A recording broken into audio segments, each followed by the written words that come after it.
Non, je suis parmi les fils. Je ne suis pas le fils aîné. Nazar ma grand frère, Nazar ma grande sœur. Mais voilà, je ne suis pas le fils aîné. Et ça dit que, par exemple, parce que ma mère, elle est mariée à M. Kamongana, bande de connus sur Botamina King. Tangwana, j'étais la seule personne à Botamina Poto. En tout et pour tout. Donc, pour notre papa, l'homme qui a dit, c'était comme, je peux dire même un dieu. Un mentor. Mais au-delà du mentor, c'était un dieu. Parce que le jour où l'homme qui a dit, papa Francois Koufaki, on était à la maison, papa il quitté, papa Tanga la moukia lobi non, bah PSA chemise en noir, chaussette en noir, pantalon noir, chaussures en noir. Bah il est là-bas couleur à Fachaka. Voilà, non, qui nouvelle. Habité grand père. Ouais, tant bimi aye, bah il sait que non grand maître Koufi, abimi wa maboma. Francois Koufa moukile tika la boue. Papa Zaki, moi je peux dire que Oyo a exporté culture na biso lokola ye, en tout cas baza pendate. Bazate.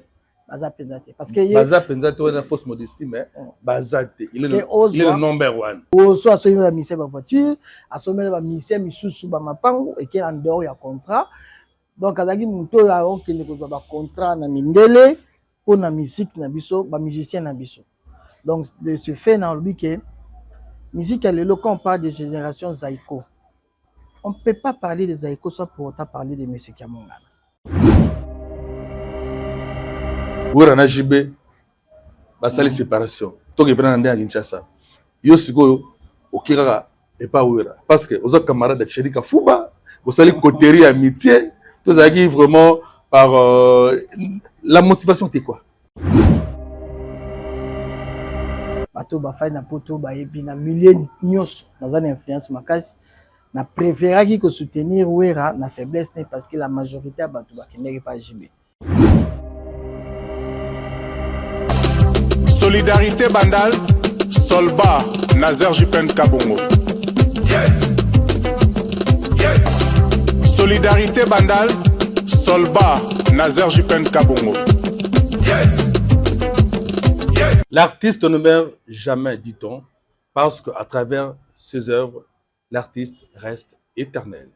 2 ans, jour pour jour, depuis la disparition de l'icône de la chanson congolaise, le véritable patron de l'industrie musicale africaine, lui, c'est le PDG Verkis Kiamwangana dit Wazola Nzingo. Aujourd'hui, nous allons essayer un peu de parler de ce grand artiste, musicien, auteur, compositeur, je le répète encore, un grand patron de l'industrie musicale congolaise et africaine. Nous allons nous entretenir avec celui que j'appelle l'incarnation du président Verkis. Lui, c'est le président VV Kiamwangana. Un grand merci à Whisky Wushia, le grand réalisateur. Nous disons aussi un grand merci à l'honorable Ados Ndombasi, Original Télévision, parce que ici, c'est l'originalité pirate et les karatés. Nous disons un grand merci à nos partenaires depuis les USA. On l'appelle Milord des USA. Motema, il y a Guy Sipamba. En tout cas, un grand merci à toi, Milord de USA Mami Masiala, partenaire de Solba TV officiel et de Jupen Production. D'entrée de jeu, nous allons recevoir notre invité à qui nous disons bonjour, président VV Kiamwangana. Bonjour. Dans la réplique de l'émission Tolobaka, le portrait de l'invité par l'invité lui-même. On peut savoir, donc, dans quelques mots, dans quelques minutes, c'est qui VV Kiamwangana. Merci de m'avoir accordé la parole. D'emblée, je voudrais vous remercier aussi Nemego Talangai pour la Makambo, il y a 2e anniversaire, il y a Loya Papa. Je me nomme Jean-Yves VV Kiamwangana Mateta, je suis fils de M. Kiamwangana et de Madame Lissi Bola Kiamwangana. Je suis un homme d'affaires, un opérateur économique, je suis administrateur de la Socoda et je suis liquidateur de la succession Verkis. Mais pour mon compte aussi, je suis opérateur économique dans l'immobilier. VV Kemangwana chanté. Là, je me souviens encore de la belle époque de Wenge, Maison Mère. Là, je vois mon ami et frère Thierry Kafouba, sans oublier Giga Kesse depuis Paris, tout le monde Ogi Kafouba et toute la famille Kafouba, Seronti Kafouba, Yaya Moto. La belle époque, on chantait VV Kemangwana. Apparemment, vous étiez parmi les gens qui ont donné un coup de pouce au groupe Maison Mère. Oui, tout à fait. Pas un coup de pouce, mais j'ai contribué beaucoup. Lors de la session de Wenge Musica, j'avais opté de soutenir Werasson et j'étais à Bruxelles à ce moment-là et j'ai vraiment contribué. Oui. Quelle était la motivation? VV Kemangwana, moi, un grand prêtre de musique à Congo. Ourana Jibé, basali séparation. Donc, il prend un à Kinshasa. Yo siko okiraka et pas ouera. Parce que aux autres camarades de Thierry Kafouba, vous allez cotérie amitié. Tout ça qui vraiment par la motivation était quoi? En fait, Ngana Zalaki beaucoup plus proche à JB qu'à Ouera. Tant que ensemble. Dans le Grand Wenge. Oui, dans le Grand Wenge. Et puis, Nazalaki vraiment plus proche à Adolphe. C'est là, donc, Bango sur Blaise, tout et tout, mais Nazalaki pendant la JB parce que les qui a JB, fiancé Malou, Judi Nanga, tout Tanga na Bango. Que nous saluons d'ailleurs. Oui. Fiancé et Joujou. Oui. Donc, Naïba qui JB, na Bango qui n'est pas JB, Tangazaki na Gombe et consort. Alors, ça y est qu'il vacances dans Congo en 2007, si je ne me trompe pas. Tant on dépêche Wenge, nous avons Zalaki. Alors, on a partagé qui, Bamakambwana Mingite, on a soutenu qui beaucoup plus, oui, rapport pour ça, on a dit que Wenge Kambwana. Mais Bakabwana qui a salé bien té. Ça y est que on a sali concerné à 120 000 personnes, on a donné un peu poto, on a sali campagne Makasi, on a sali cassette, on a moni batou. Na nyaki we rasko pona mawapona mona ki netike lokola jibe alongwa ki alobi ya longwe e ba misupe balandi we ra komeka ye moko et ça n'a pasi parce que moi j'ai horreur de l'injustice. C'est pour cela moi na ba que non on a soutenir en tout cas Pende Simba.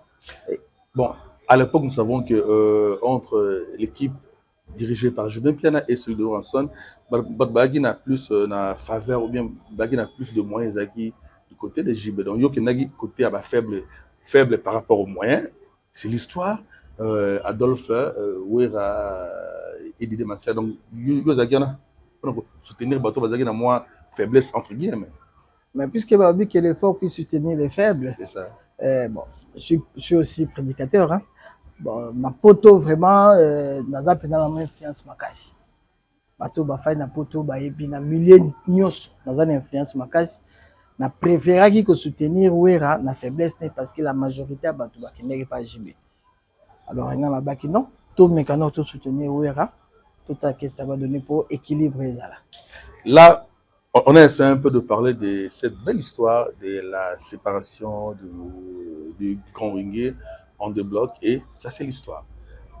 VV Kemangwana, le fils aîné du président Verkis ou parmi les fils du président Verkis?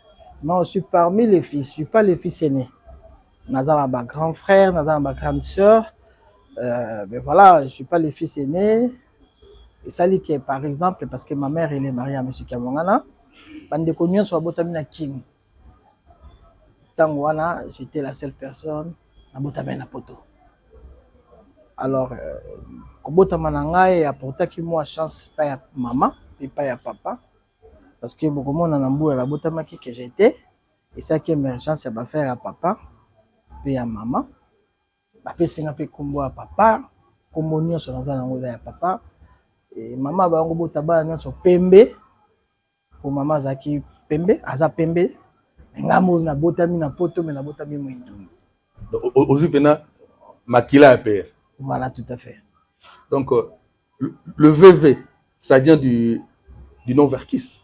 Non, le VV ne vient pas du nom Verkis. VV, parce que deux fois, on appelait Verkis Kemangwana, VV, et même aussi, immeuble aux alliés, VV Santerre. VV, ça veut dire quoi? En fait, VV ezalaki kombo ya un Belge. Papa a participé à un concours moko ya saxo, donc ya saxophonie, na Belgique. Et a gagné Kiango. Si je ne me trompe pas, il m'a dit deuxième parce qu'il a un diplôme dans Daku. Alors, artiste, c'est moko saxophoniste, c'est moko belge, comme on est à VV. Yende papa qui papa comme VV, papa gardé comme wana VV. Tango na kisasa ba obenge pe VV, apesi orchestre ne comme VV, asali studio comme VV, asali édition comme VV, asali immeuble comme VV. Bon, ngape apesa inga comme VV. En souvenir, il y a ce grand saxophoniste, c'est quoi, puis grand prêtre de Lugunzinga, le vieux Verkis Azwagi Kombo. Tout à fait. Allez-y comprendre que le vieux Verkis Aza parmi artistes congolais au PC valeur na instrument autobengi saxo donc autobenga na domaine de la musique na studio dans la section cuivre, donc c'est parmi grand génie rotanga number one Verkis Kemangana tout bon ça pété le DS un pompolowai, mais malheureusement aujourd'hui instrument est utilisé vraiment et pas gêne.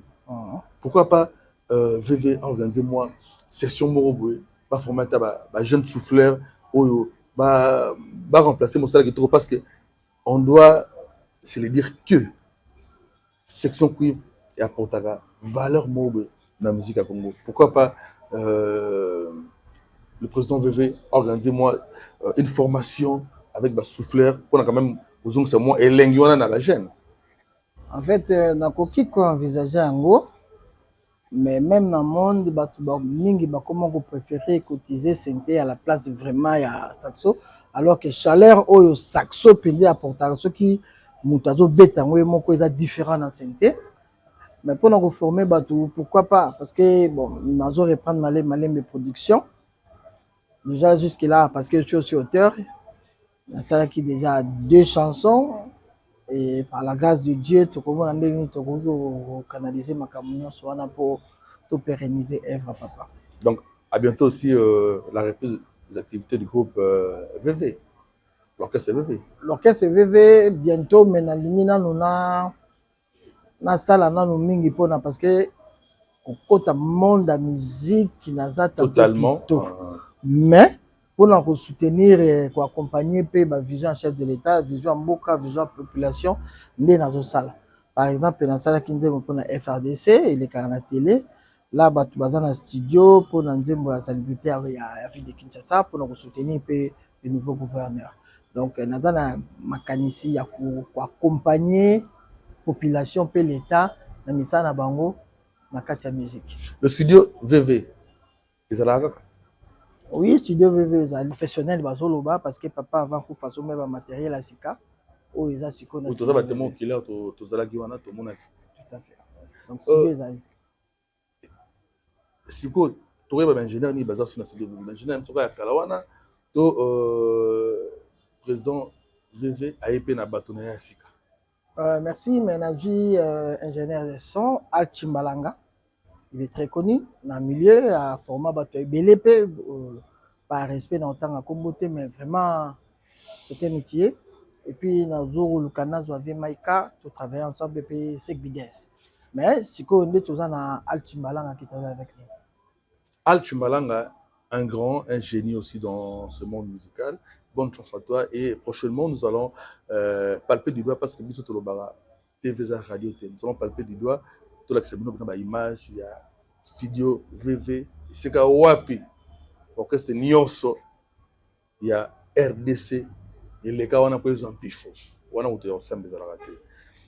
Président VV, Sokoda, pas président VV, quand il y a conseil d'administration à Sokoda, magie n'est pas ce que, dans Wana, au salaire d'Enzembote, il y a des liquidateurs, il y a Verkis Kamangana. Cela ne te donne pas le pouvoir. Pourquoi artiste? Par quelle magie président VV, membre conseil d'administration à Sokoda. Après Sokoda, elle, il y a Blaise Boula. Balobi, Ezanine. Donc, pour répondre, on a deux volets. Déjà, pour votre information, on a des éditeurs. Parce que papa a ça qui est les éditions VV, ils allaient qui aillent mon côté. Azaki Maele, tozali ba associé ngai, na grand frère ngai Roli, azana Bruxelles, na petit frère ngai Dadou, azana Londres, na papa, de toujours constitué ba associé, il y a les éditions VV. Alors il s'avéra que tant que papa Koufi, avant papa Koufa déjà n'a qui relève, parce que j'étais curateur et papa de son vivant, désigné par lui-même. Donc avant papa Koufa n'a déjà curateur, c'est moi qui gérais tout. Donc même les éditions VV, toujours le canen, tout ça là, de gauche à droite, papa Eroti Kabiso, né na cause invitation. Il y a Assemblée Générale, il y a Sokoda. Pour nous représenter les éditions VV. Il y a président Jossard. Non, l'Assemblée, et ça n'est pas pour la président Jossard, l'Assemblée, ça n'est pas pour la Sokoda. Pour votre information, pour moi, le président Jossard a vraiment parlé na pa nangai parce que na mbongo oya kotsa na maison VV il faut aller en classe. Donc je lui dois beaucoup de respect, c'est mon père. Na ko lo ba mabenete na télé, mais ce qui est vrai, papa a koufa tant que PCA à Sokoda. Mon père est mort tant que le PCA de la Sokoda. Secondé par Jossard. Yo kana expliquer moi muke o comprendre. Papa abelaki atikaki papa nyoka longa sala intérim et ça là il y a le ko la zonga qui fallait récupérer à komela qui est nyoka longo ba go droit d'incompréhension boye piango mais ba kendaki na ba justice. En fin de compte papa a gagné qui est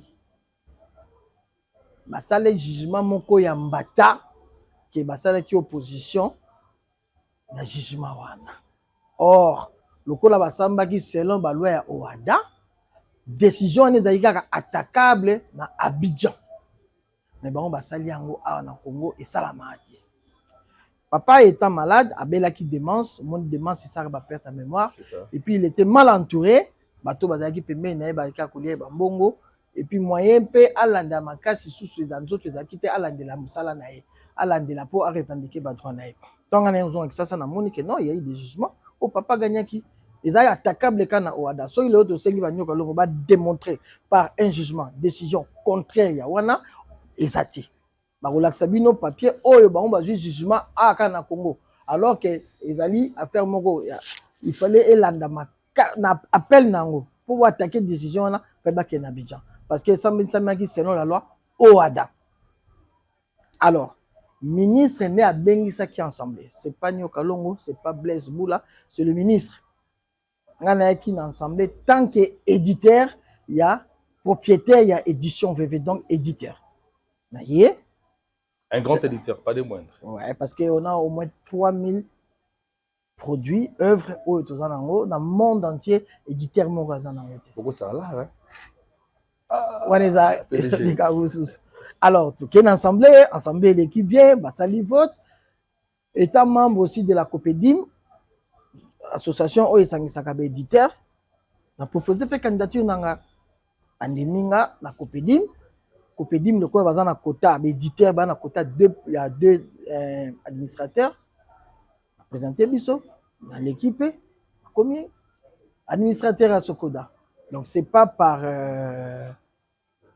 appel il y a Blaise Boula ni ya Nyoka Longo mais il y a ministre et le ministre avait le droit selon la loi OADA d'abord la société coopérative ceux qui bozoyo kanate ba bengisa ministre non titulaire akoki ko bengisa bino bofanda pour boluka compromis et c'est ce qu'il avait fait. Dommage que Nyoka Longo a quitté le batu mingi bazana Nyoka Longo lelo ba yaki na assemblée wa onga bimaki administrateur.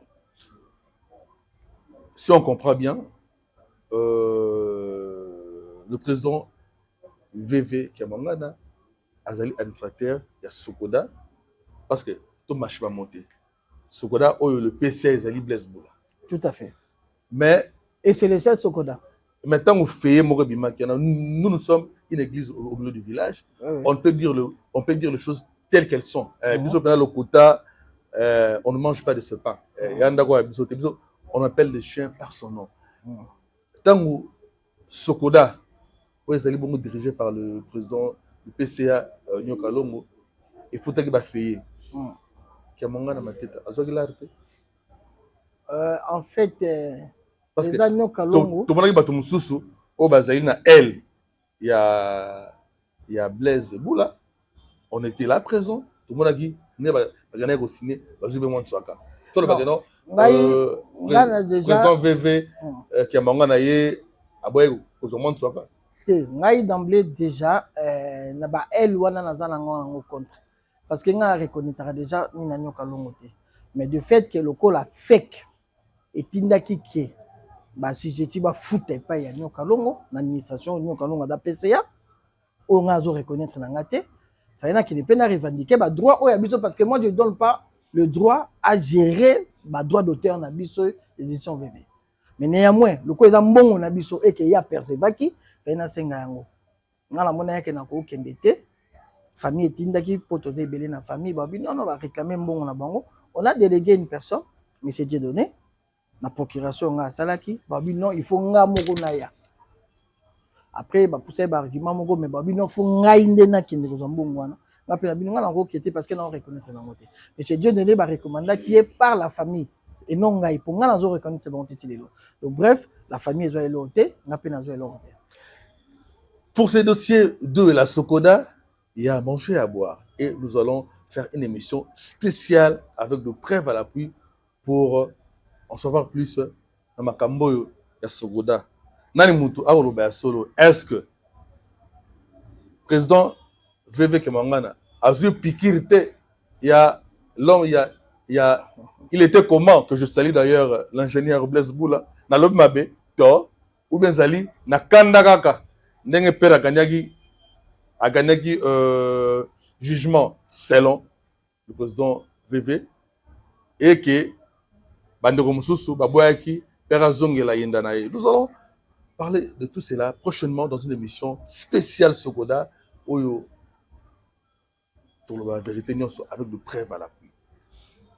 Chutons maintenant dans l'événement du jour. 2 ans, jour pour jour. Une organisation aura lieu très bientôt. Papa Verkis qui est mangana mateta wazolanzimbo kombona esakone wazolanzimbo. Mais oui effectivement il y a eu mbongo trop parce que papa Bando Lukambongo déjà dès le bas âge. Papa Bando Lukambongo a na âge à 16 ans même pas avant parce que son père a occupé homme d'affaires papa na zaki na mbongo ebele. Batibele ba te que papa na zaki na mbongo ebele. Azaki musingombe oyo atongi immeuble na Aketi. À l'époque, à Longweba Congo, à Ekin, na Aketi, atongi immeuble à Sali Babar. Donc son père avait de l'argent.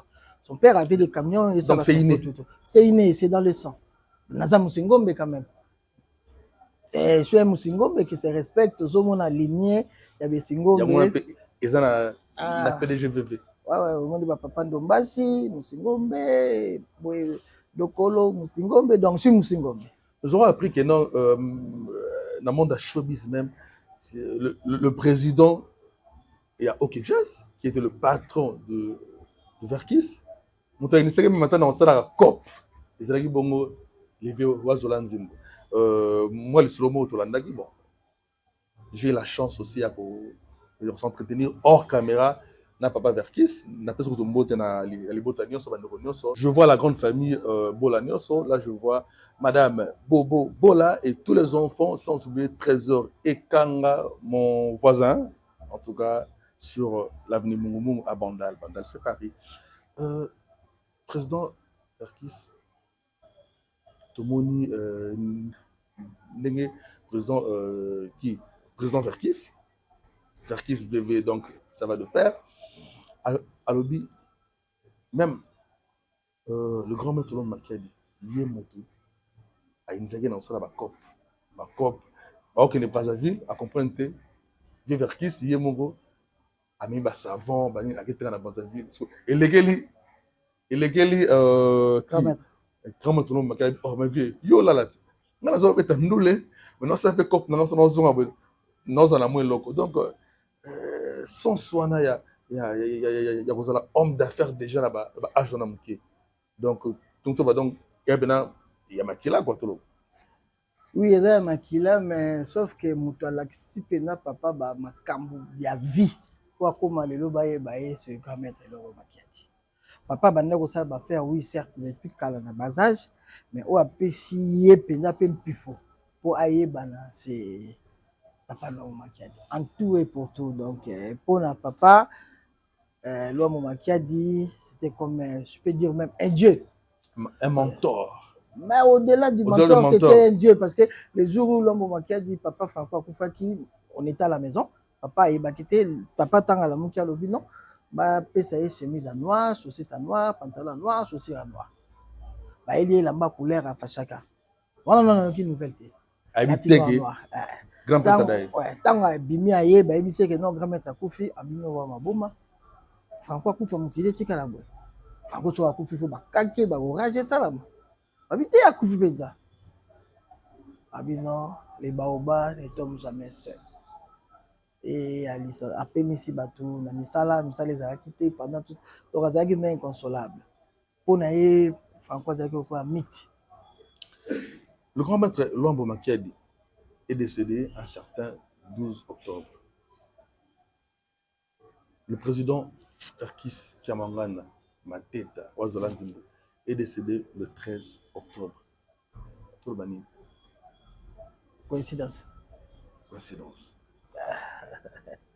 On a trop loin, moi je peux dire la coïncidence. C'est une coïncidence, mais le Congo doit honorer Tina Souka. C'est deux grands de la chanson africaine. L'autre a façonné l'artiste, Bastar. L'autre a façonné le groupe. Jusqu'au Wenge Musica, Bayebi, Studio VV. 2 ans, jour pour jour. Qu'est-ce qui est prévu au menu de cette activité et aux années?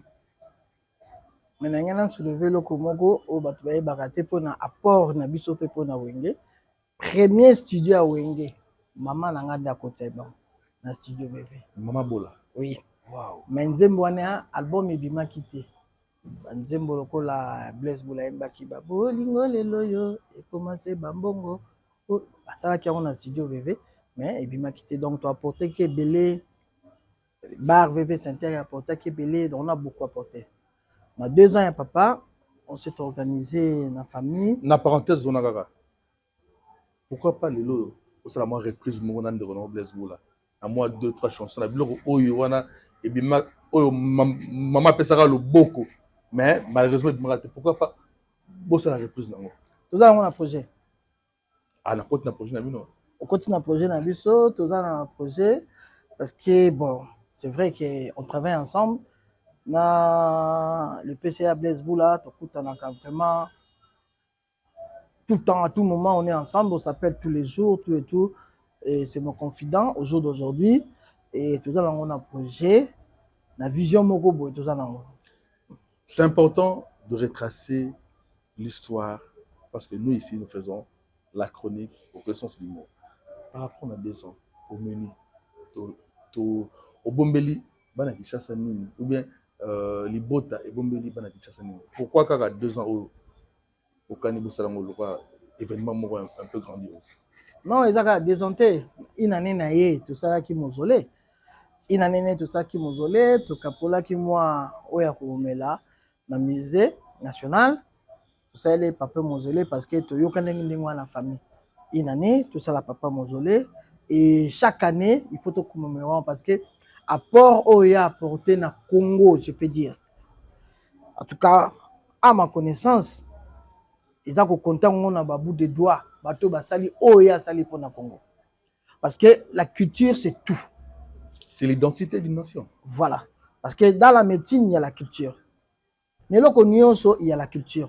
Et Papa Zaki, moi je peux dire que Oyo a exporté culture nabiso lokola yé. En tout cas, Baza Pendate. Bazate. Baza Pendate. Parce que Baza Pendate, on a une fausse modestie, mais Bazate. Il est le number one. Soko sur 10 musiciens congolais.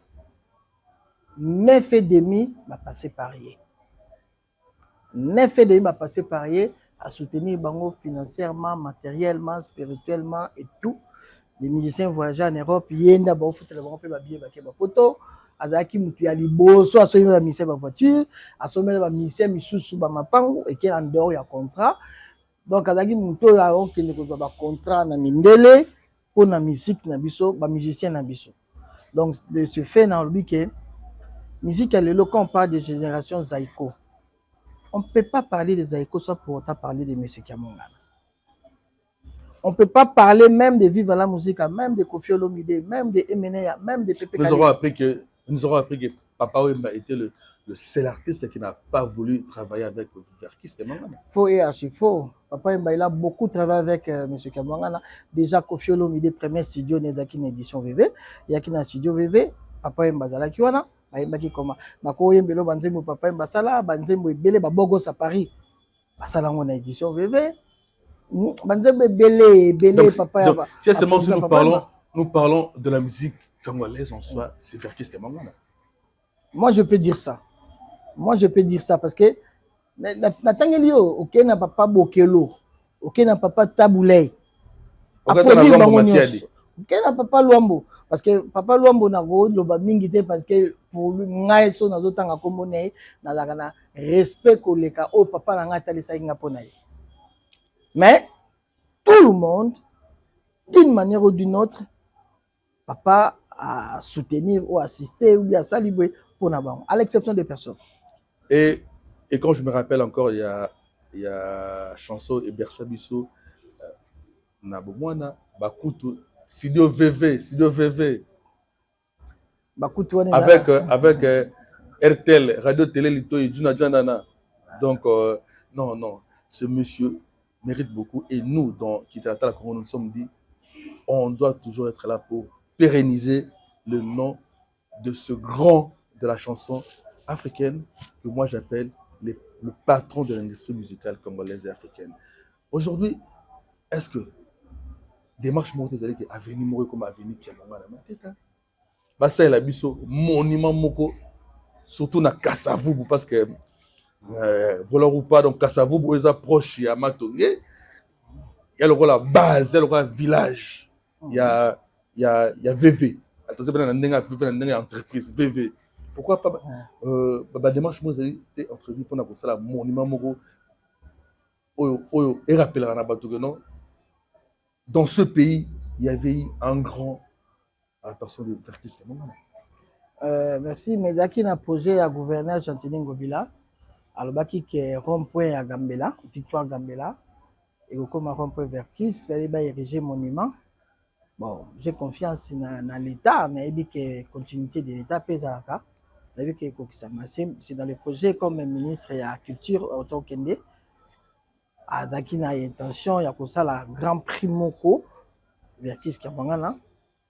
Et bon, nous autres à la caca. Mais de notre côté, nous-mêmes aussi dans la famille, on se bat parce que bon, faut pas rater tout c'est la caca l'État gauche-droite. Tout ça, les mausolées à papa n'a pas propre frère Nabiso, faut que nous mon mausolée, il y a mausolée. Les akaraté que Pierre Tombal, mais tout ça, les mausolées au Batbakoya, Bakagi, Bafoto. Les awana na nécropole, tout ça, des statues en grandeur nature, en bronze, en marbre, tout et tout. Bon, nous avons 20 ans, mais tout à l'heure qui grandeur naïe.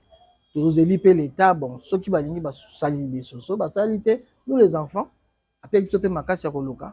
Tout ça, n'a pas le Congo a la référence.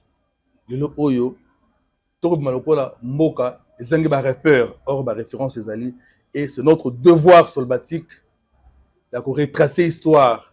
Aujourd'hui, là, je me permets à Roloba, comme étant Kinois, notable à la commune de Bandalonga, à la ville de Kinshasa. Nous demandons au numéro 1 de la ville de Kinshasa, le gouverneur Daniel Kumba, sans oublier Motonabiso Ngerekoto, le vice-gouverneur Edi Iyeli. Il est grand temps. La mandat na bino, botika la biso ata eloko moko to mona ke non te. Bozongi seli Kinshasa ascenseur parce que c'est là le grand spirituntu, le président qui a mangé na mateta monument na Kinshasa, surtout na place wana ya rond-point Gambela. Et ça y est maintenant que zongi c'est là Kinshasa ascenseur et nous espérons que na mandat à Fatou Béton na mandat oyo biso Kinshasa topesi bino bio ya Yeli na le number 1 Bumba to réaliser œuvre wana pona etika la seko soko totangisa na bana ete il y avait eu un grand à la personne Verkis Kiamwangana. Lelo tokoloba certes ba producteur baza tete ba producteur bazali wana ya solo baza na bango parce que production ezala ba branche belé mais ba Verkis ne baza souté et après pas tout sur la Verkis Le producteur Bazali, oui, certes. Mais il aimait ce qu'il faisait. Parce qu'il était musicien, donc, na Katia Makila nae. Il doit passer tout son temps na Katia studio. Tongo pourquoi des fois zola la tête. Même ça, Zembo c'est VVT. Même produit, ou produire. Donc, c'était passionné de la musique. Papa Sanga, avec l'année qui est vieux à côté de ce VVT. Ingénieur de son, à comprendre que mes vieux mots c'est le câblage. Abi, le vieux Verkis était un génie. Il n'a pas appris. Mais à ce câblage, l'ingénieur était ébloui. Non, c'est un génie. Vraiment, il mérite beaucoup. Il mérite beaucoup par rapport à ce qu'il a pu donner pour la culture congolaise. Programme des Andénini, par rapport à il y a 2 ans, Torbana Boni Boni, Mokolango, peut-être sur Boni. Programme Ezali, Tokokuta na restaurant, il y a Petit Tchermangaï, Sarah Kiamwangana, la cuisine parfaite, et dans la Gombe, côté à Place des Évolués, tu as invité Batou, Baya, bah assister to rendre hommage na papa, biso nyonso, to bengisi bateau bayebaki, to bengisi bateau ba soutenaki pe biso tango ya zobela na dernier temps na ye. Nakanisi azo mérité yango.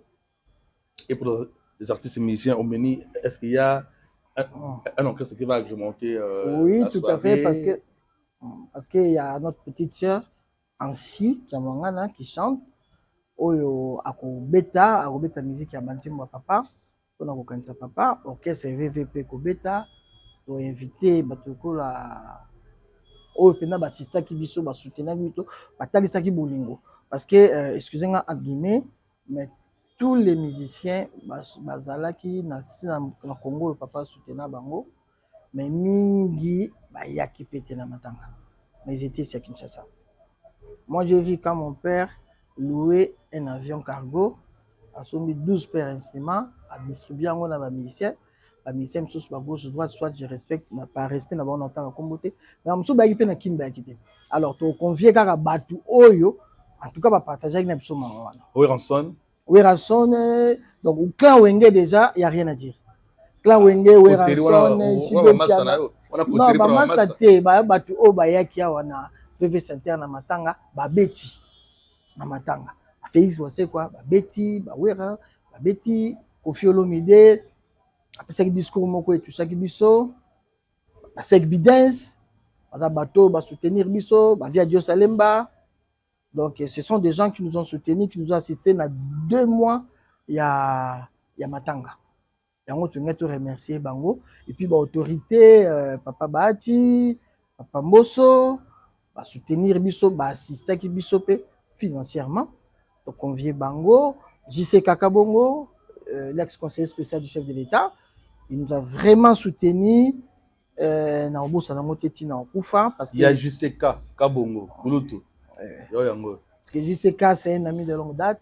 On a été à l'école ensemble, même et bon, depuis la primaire. Il m'avait vraiment ébloui, il m'a appelé. Il a soutenu, il a sommé un billet pour Matanga. Vous voyez, donc il m'a soutenu à mon moko na ko imaginer que mtako pesa ngo kabwe. Il m'a appelé na kena bureau né à soutenir. Yango bato on a remercié bango on remercié l'Ine Congo to convier bango ba soutenir biso ba assister biso surtout ba lati bolinga ba Congo ba gouverneur rebelle pe ba soutenir donc to convier bango baya to commémorer papa. L'artiste ne meurt jamais. Nous vous signalons qu'après Kinshasa, nous serons au Congo central pour une grande soirée au Tolobi. Merci, Verkis Kiamwangana. Oyo Bongo, chapeauté par le gouverneur Milolo, le jeune gouverneur de la République. Donc, nous serons d'ici là, nous serons au Congo central pour une grande soirée. Merci, Verkis Kamangana. Nous disons un grand merci. L'honorable Flori Mbadou Congo, au manager déjà pour Jango. Donc, il y a une surprise maintenant de dévoiler mon caca. Un mot de la fin par rapport à notre entretien. Nabato Barozali Mbakou, Yakutala, le président VV Kiamangana, mais qui ne parle pas trop comme son père. VV est un peu posé. Mot de la fin, Zakaka, on a remercié le gouvernement, on a remercié le peuple congolais, on a remercié yo, parce que Bossani était, on a monique est bon. L'ingratitude est condamnable, même le monde a été détruit à cause de l'ingratitude. Ouais, c'est ça. Mais vous avez ingraté, on a monique œuvre papa Salah qui est quelqu'un à Pambabouité. Et je pense que l'autorité va se souvenir pour batailler parce que depuis le chef de l'État Mobutu, personnel, Azaki Kaka un dignitaire, ti na musée, ti na le président Joseph Kabila, ti pe na président Félix Tshisekedi, Azaki toujours dignitaire. Alors on a tout ce qu'il a fait. Merci Mingi au merci. La date est bel et bien le 13. Oui, le 13 octobre, na Cuisine Parfaite, na Gombe. Le 13 octobre 2024, 2 ans de ce grand de l'industrie musicale congolaise à la personne du président Verkis Kamangana. Nous serons dans la commune de la Gombe, au restaurant Cuisine Parfaite. Nous disons merci à tous nos fidèles de Kitata Congo. Merci à tous nos partenaires. Il y a Willy Moucheni, le Code mondial, l'unique et le seul, la Fondation Willy Moucheni. Un grand merci à Théo Zambrota, homme de bon cœur, Yé Akabaga, Nabolingo. Merci aussi à Blaise Mandoulou depuis Paris et bon séjour en Europe à Didonko Imogrosso. À Zagina Toulouse, à Marseille, Azagina Blaise Mandoulou déjà, donc merci pour le colis et Goya Calamité. Bon séjour à toi en Europe, dit donc Koimo Grosso le président, sans oublier Fanfan Mandoulou, garçon à 1m90 quoi. Fanfan Mandoulou depuis la France. Nous allons nous retrouver la semaine prochaine pour un autre numéro de votre magazine Kitalatala Yakongo, un magazine d'enquête, d'analyse et des réflexions de la Kisara Moto, Makanisi, P. Misranae, Tolobi, Sukaina, toujours na Kolo Yesu. Ciao. Solidarité Bandal, Solba, Nazer Jipen Kabongo. Yes! Yes! Solidarité Bandal, Solba, Nazer Jipen Kabongo. Yes!